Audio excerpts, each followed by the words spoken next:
안녕하세요. 절대갑TV의 명분 PD 한PD입니다. 자, 오늘 주정심에서 조정지구를 해제했어요. 투기과열지구와 조정지구를 주정심에서 오늘 해제를 했어요. 오늘 그 해제에 관한 이야기를 해보겠습니다. 먼저 미국과 EU, 영국 중앙은행 총재들이 다 한결같이 하는 소리가 있어요. 저금리 시대가 끝났다. 이제 고물가 시대라는 거예요. 이제 시중의 유동성이 줄어들기 시작할 거다라는 얘기예요.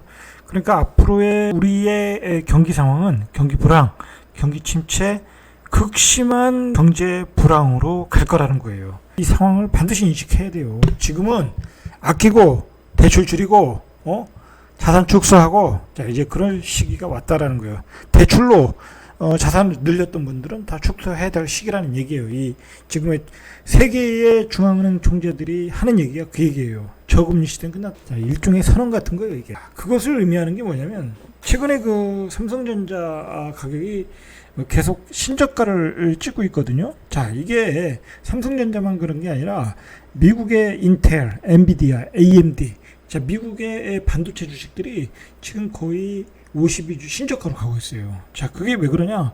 반도체 재고가 쌓이고 있다라는 거야. 자, 그건 경기 불황으로 우리가 가고 있다.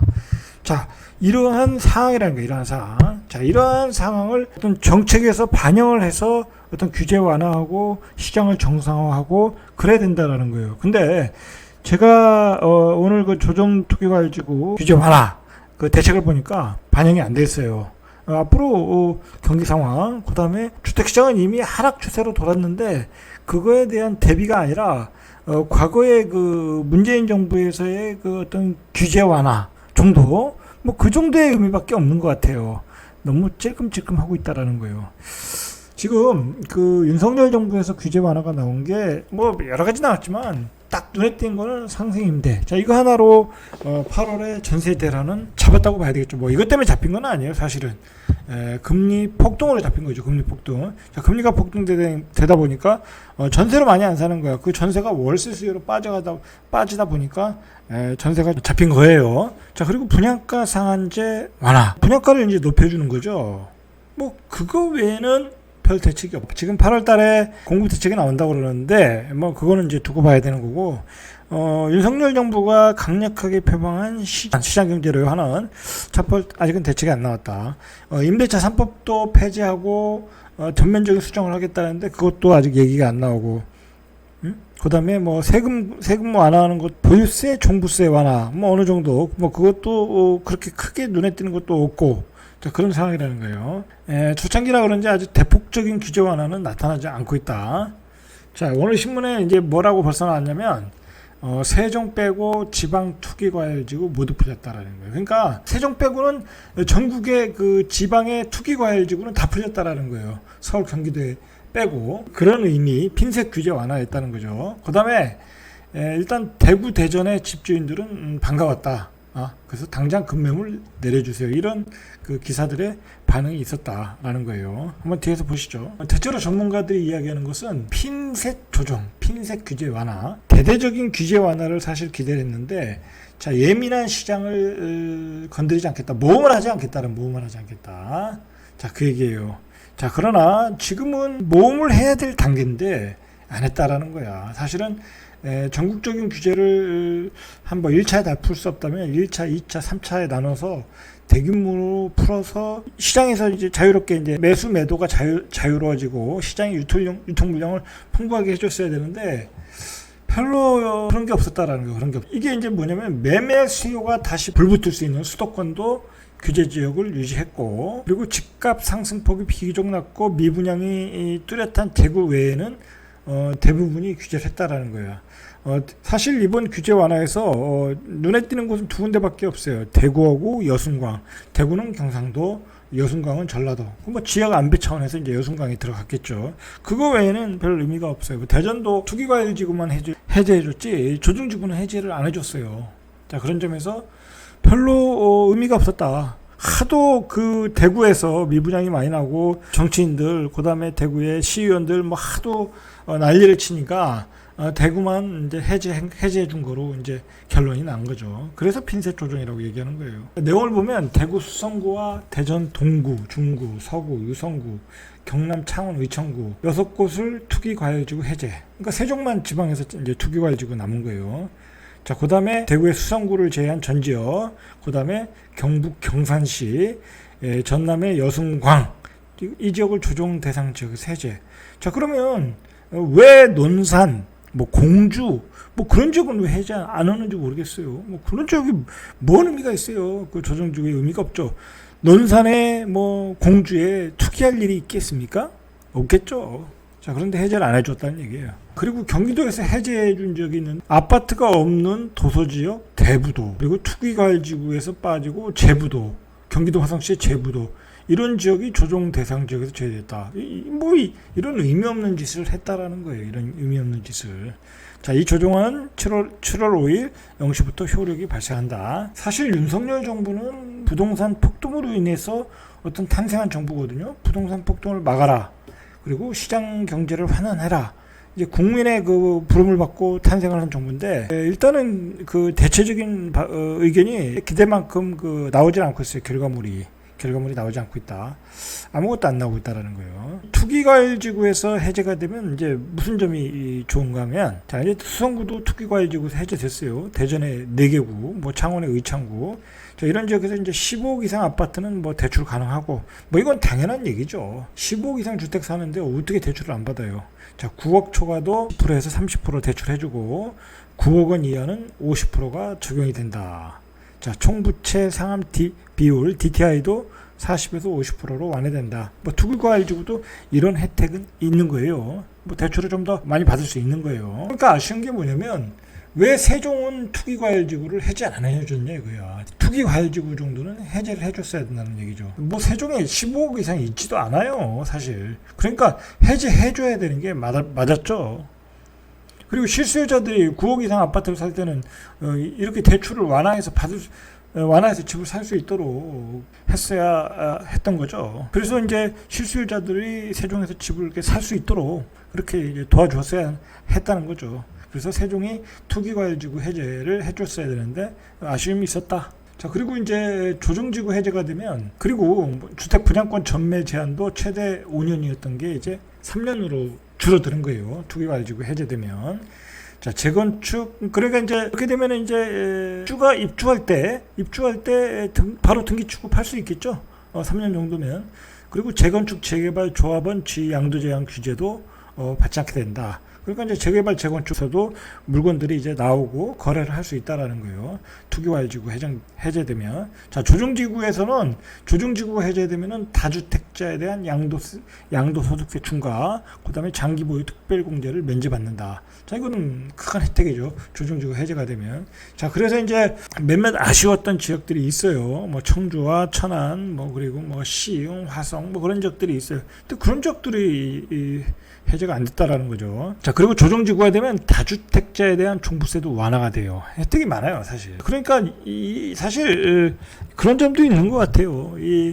많은 지역을 조정지구로 해제되면 이 종부세 완화가 되잖아요. 그럼 세금이 안 들어오잖아. 자, 그것 때문에 안 해줬을 가능성이 있다라는 거예요. 자, 재밌는 것은 세종시의 제외 이유예요. 세종시도 규제 해제 대상으로 유력하게 거론됐으나 주거정책심의위원회는 여전히 높은 청약 경쟁률을 고려할 때 잠재적 매수세가 유지 중인 것으로 보인다며 대상에서 제외됐다. 근데 여기서 두 가지예요. 여전히 높은 경쟁률이야 당연히 높죠. 왜 그러냐면 세종시는 분양가 상한제 지역이잖아요. 그러니까 분양가와 현재 매매가 차이가 높을 수밖에 없어요. 그리고 세종시는 당해만 아니라 전국구가 다 청약할 수 있는 지역이기 때문에 이거는 뭐 청약률이 당연히 높을 수밖에 없어요.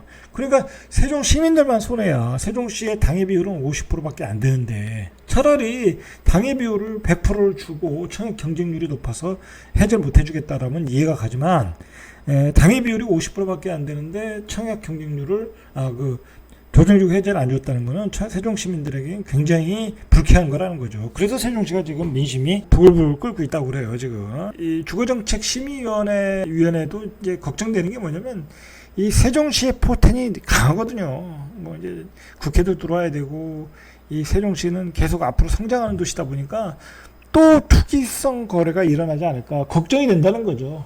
세종시는 포텐이 센 지역이다 라고 보시면 될 것 같아요. 그런데 아쉬운 지역들이 있어요. 바로 울산, 울산 남구를 포함한 울산 전 지역, 그 다음에 경기도 양주, 파주, 충북의 청주시, 전라북도의 전주, 전주는 제가 보기엔 조금 아닌 것 같고, 자, 이런 지역들이 지방자치단체들이 국토부에 조정 대상 지역 해제를 요청했는데 받아들이지 않았다라는 거예요.